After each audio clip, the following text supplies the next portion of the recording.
거룩하게 하시는 예수님에 대해서 생각을 해보려고 합니다. 거룩하게 살아가고 계십니까?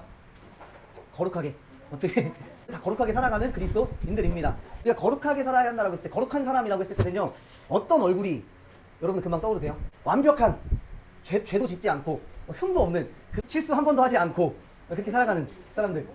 새벽에 매일 일어나서 하루도 빠짐없이 기도하는 사람이 생각날 수도 있습니다. 성경을 막 통독하고 10독, 100독, 1000독 성경을 많이 읽는 사람이 또 우리가 거룩하다라고 생각할 수 있습니다. 어떤 유혹에도 흔들리지 않는 사람, 그런 사람이 거룩하다라고 생각할 수 있죠. 그런데 이런 얼굴들을, 이런 모습들을 떠올릴 때요, 그 얼굴, 그 사람과는 나는 거리가 먼 그런 사람이다라는 생각을 저 역시 그렇게 하는 것 같습니다. 그래서 이 거룩함이라는 것은 항상 우리가 닿을 수 없는, 잡을 수 없는 멀리 있는 목표가 된다라는 겁니다. 거룩하고 싶지만 잡을 수 없는 목표가 됩니다. 닿을 수 없는 기준이 된다라는 것입니다. 그래서 거룩하게 살려고 노력하면 노력할수록 내 부족함이 보이는 것이 우리의 신앙입니다. 내 죄가요 더 선명하게 보이게 되는 것입니다. 예수님이 이렇게 살라고 하셨는데 그렇게 살지 못하는 나를 보면서 내가 더 죄인이구나라고 깨닫는 것이 하나님이 우리에게 주시는 은혜 중에 하나인 것이죠. 그래서 우리는요, 이 예수님의 말씀 거룩함을요 포기하는 사람이 있습니다.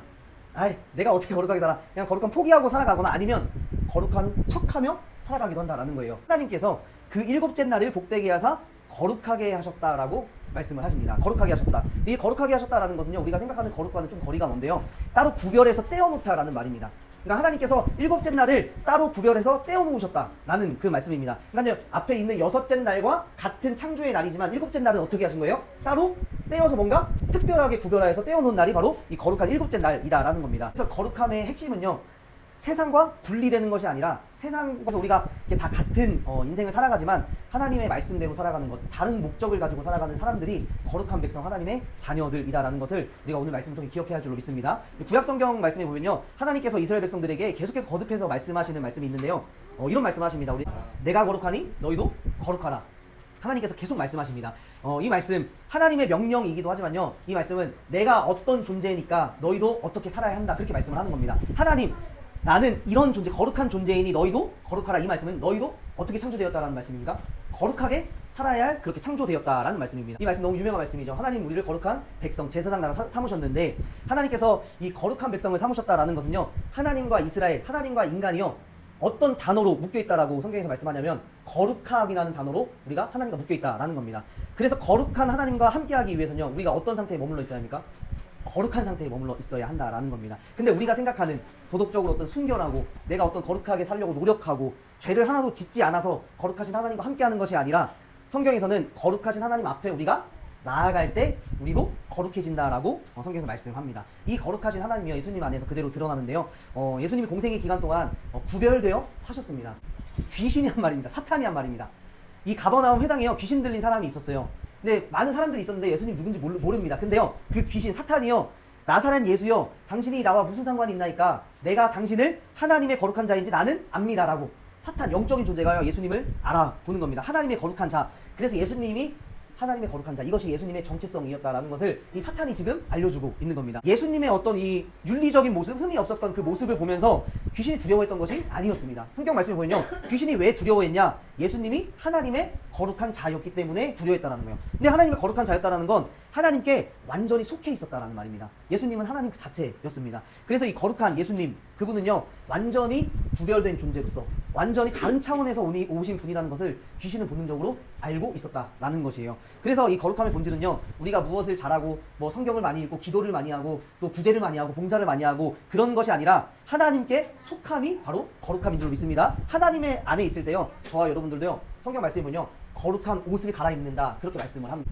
레위의 집, 세리들과 함께, 죄인들과 함께 집에서 식사를 하셨습니다. 그 앞절에 보면요, 바리새인들이요, 예수님의 이런 식사하는 행동을 보고요, 바리새인들이 윤리적인 문제, 거룩함의 문제로 예수님께 뭐라고 이렇게 시비를 겁니다. 왜? 어찌하여 세리와 죄인들과 함께 먹는가? 그러니까 이 바리새인들, 서기관들은요, 예수님을 볼 때 자기들이 생각하는 거룩한 자가 아니라고 생각했던 거예요. 이 사람들이 생각하는 거룩은요, 그 죄인과 세리와 떨어져 있어야 하는 것이 거룩이라고 생각했습니다. 그래서 예수님은 지금 윤리적으로 잘못된 행동을 지금 하고 있는 것이죠. 이렇게 함께 밥을 먹는다는 것은 그냥 너는 내 편이야, 내가 네 편 되어줄게, 우리 한 가족이야, 이런 의미가 있습니다. 바리새인들이 생각하는 거룩이라면요, 그 세리와 죄인들과 함께 부정한 자들과 식탁에 앉으면 안 되는 것이었습니다. 근데요, 예수님은요, 그들에게요, 오히려 이렇게 말씀을 하십니다. 병든 자가 의사 앞에 나간다라는 겁니다. 의사가 필요한 건요, 예수님이 필요한 건 누구 때문에 필요한 거예요? 아픈 사람, 병든 사람 때문에 의사가 필요한 것처럼 죄인들 세리를 부르러 오신 그 목적이 예수님이 이 땅에 오신 목적이다. 거룩한 목적이다 라고 말씀을 하는 겁니다. 그런데 이 바리새인들은 그렇게 생각하지 않았죠. 부정한 것에서 멀어지는 것이 거룩함이라 생각했고, 근데 예수님은 부정한 자에게로 나아가는 것, 함께하는 것이 거룩함이라고 생각을 했습니다. 여러분, 우리 인간이 생각하는 거룩은요, 피하는 것이 거룩이라고 생각합니다. 교회 안에 머물러 있는 것이 거룩이라고 생각합니다. 세상의 그 어떤 우리가 생각하는 안 좋은 것들, 더러운 것들, 이것들을 피해서 그냥 교회 안에만 머물러 있는 것이 거룩이라고 생각할 때가 있는데, 그렇지 않다라는 거예요. 성경은요, 예수님은 그 부정한 곳을 세리와 죄인들, 또 이 나병 환자들, 또 어려운 사람들, 이 사람들을요 가까이 가서 그곳을 거룩하게 만드는 것이 예수님의 거룩한 방법이었다라고 생각합니다. 여러분, 그래서요, 우리 교회는요 거룩한 자들이 모인 곳이 아닙니다. 여러분, 우리가 다 거룩해서요, 남들보다 거룩해서 교회로 하나님이 부르시고 모인 것이 아닙니다. 그렇게 예배하는 것이 아닙니다. 세상 사람들, 부정한 자들이 거룩한 하나님과 함께 모여서 예배하는 공동체가 바로 교회라는 것을 우리가 기억해야 할 줄로 믿습니다. 그래서 우리가요, 부정한 자들, 거룩하지 않은 자들이 모여서 거룩하신 하나님의 말씀, 하나님과 함께 예배를 드림을 통해서 우리가 뭐가 되는 겁니까? 이제 거룩한 모임이 되는 겁니다. 그래서 교회가 되는 겁니다. 저와 여러분들이 거룩해서 하나님 백성 되는 것이 아니고요, 거룩한 하나님을 믿어서 우리가 거룩하다고 불려지는 것이 성경에서 말씀하시는 거룩입니다. 가늠하다 잡힌 여인의 그 말씀이 나오는데요, 그러니까 예수님한테요, 그 가늠한 여인, 윤리적으로 잘못된 사람을 데려다 놓고요, 진짜 거룩한 사람이 어떤 것이냐, 이걸 지금 묻고 있는 거예요. 지금 거룩한 자들, 이 자들요, 구약 성경에서는요, 어떻게 거룩하지 않은 자를 어떻게 하래요? 돌로 치라 명하였거든. 지금 예수, 너는 어떻게 말할 거냐, 그렇게 물어보고 있는 겁니다. 그러니까 모세의 율법, 이 구약의 율법을 가지고 와서요, 예수님께 밀면서 의도적으로 지금 뭐 하는 거예요? 예수님을 시험하고 있는 겁니다. 그러니까 예수님이요, 돌로 치라고 하면 어떻게 해요? 이 사람들이 생각하는 그 거룩함으로 가는 거죠. 근데 돌로 치지 말라고 하면 어떻게 합니까? 너 구약의 그 하나님의 아들이라면서 그 구약의 말씀 믿지 않는 거냐고 그렇게 또 딴지를 걸 수 있다라는 거죠. 너무 예수님이요, 답변을 잘하신 것 같아요. 치라고 하시지도 않고요, 뭐 모세의 말씀 틀렸다고 하지도 않고요, 죄인이라고 말하지도 않고요, 너희 중에 죄 없는 자만 돌을 던져라, 이렇게 말씀을 하신다라는 겁니다. 그러니까요, 그 현장에 나이 많은 자로부터 하나씩 다 나가고 오직 예수님과 여인만 남았다라고 그렇게 말씀을 하십니다. 이 짧은 이야기입니다. 이 거룩함에 대한 이야기인데요, 이 이야기에서요, 이 서기관 바리새인들은요, 음행한 여자, 그 여자를요, 그냥 거룩하지 않은 자, 죄인으로 만들어서요, 예수님 앞에 그냥 갖다 놓은 겁니다. 자기네가 뭐라고 하나님 말씀을 가지고요, 그냥 음행한 여자, 죄인으로 만들어 버렸습니다. 근데 중요한 것은 예수님 역시요, 이 음행한 여인에게 하시던 말씀이 있어요. 죄를 다시는 짓지 말라, 그렇게 말씀을 하십니다. 그러니까요, 예수님은요, 뭐는 인정하신 거예요? 죄는 인정하신 겁니다. 죄를 짓지 말라, 그렇게 인정하셨습니다. 그런데요, 그 여인 자체를 정죄하시지는 않으셨다라는 것입니다. 이 부분에서 하나님은 우리의 죄를 심각하게 보시는 하나님이시라는 거예요. 그런데 우리가 죄를 짓지만 우리 존재 자체를 죄인으로 여기시지는 않는다라는 것을 우리가 기억해야 할 줄로 믿습니다. 죄를 향해서, 죄 지은 사람을 향해서 돌을 드는 것이 아니다라고 성경에서는 말씀합니다. 옆에 우리가 죄 짓는 어떤 사람들, 또 그리스도인들 보면서요, 아, 저 사람 왜 저래, 왜 기독교인 맞아? 이러면서 우리가 정죄할 수 있죠. 그렇게 답답한 마음에. 그런데 우리가 판단할 수는 없는 겁니다. 하나님께서는요, 그 죄는 가볍게 보시지 않지만 그 사람을 자녀로 인정해 주신다라는 겁니다. 예수님께서요, 그리고 그 사람을요, 그 죄인을 다시 일어서게 하셨다라는 것을 기억하시길 바랍니다. 세리의 식탁에서도, 또 돌을 든 사람 앞에서도 예수님은 그 자리에 머물러서 죄인 곁에 머물렀다라는 것, 이 예수님의 거룩한 방법이라는 것을 기억하시기를 바랍니다. 예수님이요, 돌아가시기 전에 기도하시는 장면입니다. 이제 제자들과 함께 없으니까 제자들 위해 기도하시는데, 다른 것 기도하지 않고요, 제자들의 거룩함을 위해서 예수님이 기도하시는 모습입니다. 이 기도의 모습을 통해 우리가 두 가지를 알 수 있는데요, 첫 번째 예수님의 거룩함의 방법은 뭐냐면 진리라는 거예요. 진리. 거룩한 아버지의 말씀, 진리 안에 서는 것이요, 제자들이 거룩하게 살아가는 방법이라는 겁니다. 예수님 없을 때요, 예수님 승천하시고 나서요, 제자들이요, 예수님 기억하면서 예배를 더 드리는 게 거룩한 게 아닙니다. 기도를 더 많이 하는 게 거룩한 게 아니고요, 복음을 막 더 전하는 게 거룩한 게 아니고, 이 진리의 말씀, 아버지의 말씀, 진리 안에 거하는 것이 거룩한 삶이다라는 것이에요. 그러니까 예수님이 제자들을 향해서 세상에서 어려우니까, 힘드니까 제자들을 세상 가운데 뭐 어려운 데서 안전한 곳으로 데려가달라고 기도한 것이 아니라 하나님 말씀, 그 진리 앞에 서서 살게 해달라고 기도하셨다라는 겁니다. 두 번째로요, 이 거룩함은요, 예수님을 통해 우리에게 전달된다라는 것을 기억하시기 바랍니다. 거룩함 우리 스스로 만들어내는 것이 아니라요, 예수님은요, 오늘 말씀에서 이렇게 말씀합니다.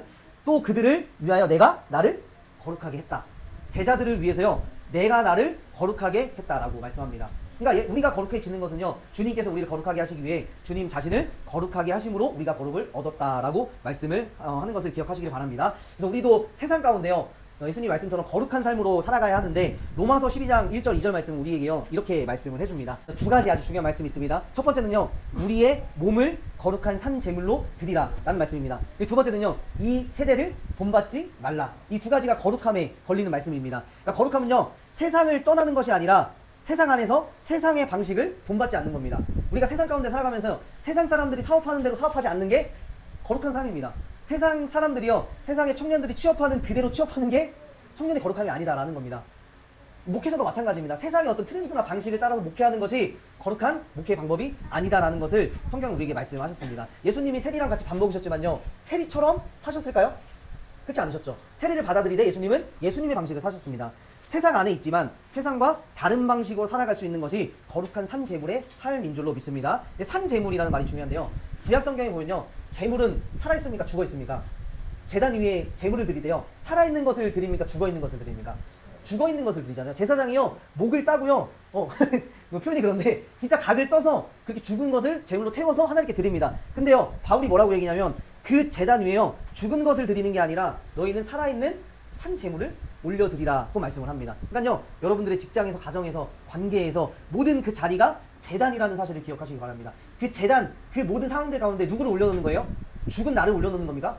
살아있는 나를, 거룩하게 살아가고자 하는 나를 드러내놓고 우리 일상의 자리를 하나님의 방식대로 살아가는 것이 거룩한 삶인 줄로 믿습니다. 바울은요, 또 에베소서 4장 1절에서 성도들이 이렇게 권면하는데요, 부르심을 받은 일에 합당하게 행하라, 그렇게 말씀합니다. 여러분, 부르심을 받은, 우리가 어떻게 살도록 부르심을 받았습니까? 여러분, 거룩하게 삶을 살도록 부르심을 받았잖아요. 그러면 그 일에 합당하게 행하여 살아가라고 바울은 우리에게 권면을 하는 것입니다. 이 부르심에 합당하도록 거룩하게 살아가야 하는 것, 이제 우리가 다시 생각하는 거예요. 거룩하게 완벽하게 사는 것이 이 합당하게 사는 삶이 아닙니다.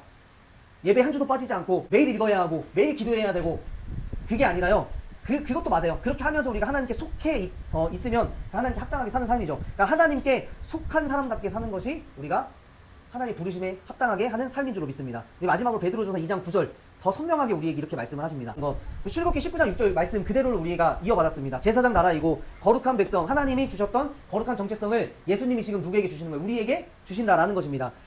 우리는요, 여러분들은요, 첫 번째로 택함 받은 족속입니다. 하나님께서 택하셨다라는 겁니다. 두 번째, 하나님의 거룩한 나라라는 거예요. 거룩한 나라. 세 번째, 하나님의 소유가 된 백성이다라는 것을 기억하시길 바랍니다. 이것이요, 그냥 출발점입니다. 출발점. 이것은 우리가 거룩한 삶을 살아가는 출발점인데, 그 목적이 무엇이냐? 오늘 말씀에 나와 있습니다. 그 목적은 뭐냐면, 이는 너희를 어두운 가운데서 불러내신 이에 그의 기이한 빛에 들어가게 하신 이에 아름다운 덕을 선포하게 하려 하신, 이게 목적입니다. 거룩한 백성, 하나님 나라, 소유가 된 백성, 택함받은 민족은요, 뭐 하면 살아가는 거냐면 우리를 구원에 이르도록 하신 그 예수님의 덕, 예수님의 도를 선포하는 일이 바로 거룩한 삶이다라는 것입니다. 세상이 더러워서 우리가 세상을 떠나서 교회에 다니고 분리되는 것이 아니라요, 우리가 그 세상을 피해서 나오는 것이 아니라 세상 안에서 우리는 뭐 해야 되는 사람이라고 말씀합니까? 하나님의 거룩한, 하나님의 아름다운 덕을 선포하라는 거예요. 그 자리에서 다 썩었어, 안 좋아, 그래서 우리가 나 그냥 하나님만 의지하고 살래, 이게 아니라요, 예수님은 그 자리로 가까이 가셨다라는 겁니다. 우리도 똑같이 해야 되는 줄로 믿습니다. 그래서 거룩은요, 우리가 이제부터 쟁취해야 될 어떤, 우리가 획득해야 될 목표가 아니라 하나님이 우리에게 주신 정체성이고 우리가 살아내야 할 방식이다라는 것을 이번 한 주간도 기억하시는 저와 여러분들 되었으면 좋겠습니다. 말씀을 정리하면서 우리가 세상 속에 이렇게 부르심에 합당하게 살아간다는 건 사실 어렵습니다. 그렇지만 우리가 이 거룩을 생각할 때요, 오늘 말씀을 좀 기억하시면 조금 더 우리가 생각하면서 살아갈 수 있습니다. 거룩함의 그 자리에서요, 우리가 무너질 수도 있습니다. 거룩하게 살아가고 싶은데 자꾸 무너질 그 자리에서는요, 오늘 예수님의 기도를 생각하셨으면 좋겠습니다. 예수님이 우리를 거룩하게 하시기 위해요, 먼저 예수님 자신을 거룩하게 하셨고 그것을 믿을 때 우리가 거룩하게 된다라는 것을 우리가 기억해야 할 줄로 믿습니다. 두 번째로 우리가 거룩함은 이제까지요, 세상과 구별되어서, 세상과 분리되어서 떨어져서 그냥 하나님만 믿고 살아가는 신앙생활이라고 생각을 하고 있었다면, 우리가 이제는 다시 예수님의 말씀을 기억해야 할 줄로 믿습니다. 세상 안에서, 세상과 구별되는 것이 아니라 세상 안에서 들어가서 살지만 우리는 어떤 방식으로? 세상의 방식이 아닌 하나님의 말씀, 진리의 방식으로 살아가는 것이 거룩함이다라는 것을 오늘 다시 한번 기억하시기 바랍니다. 마지막으로 우리가 거룩을요, 도덕적으로 완벽함이다라고 생각하고 살아갈 때가 많이 있습니다. 죄 안 짓고 하나님 앞에 실수하지 않고 그렇게 살아가는 건 거룩함이라고 생각하고 우리가 죄책감 속에 살아갈 수 있는데요, 그렇게 생각하지 마시고 예수님은요, 우리가 그렇게 부족하게 살지라도 예수님은 그 죄는 정죄하시되 우리 자신, 우리 존재 자체는 정죄하지 않으시고 우리와 함께 모셨다라는 사실을 기억하시고, 하나님의 형상으로 우리가 한 주간 동안 산다라는 것은요, 세상에서 완벽하게 사는 것이 아닙니다. 여러분, 완벽하게 사는 사람은 아무도 없습니다. 완벽하게 살아가려면요, 더 힘들고요, 더 자신을 더 이렇게 좋아오고 더 오히려 완벽하게 살아가려고 하면 할수록 더 실수를 많이 하게 됩니다. 하나님으로 더 멀어지게 됩니다. 바리새인들이 그랬잖아요. 그래서 우리가 그 완벽하게 사는 것이 아니고 세상과는 다르게, 세대를 본받지 말고 하나님께 속한 사람으로 사는 것이다 라는 것을 우리가 기억하시고, 거룩한 몸을 하나님께 산 제사로 드리는 저 여러분들 다 되시길 주님의 이름으로 축복합니다.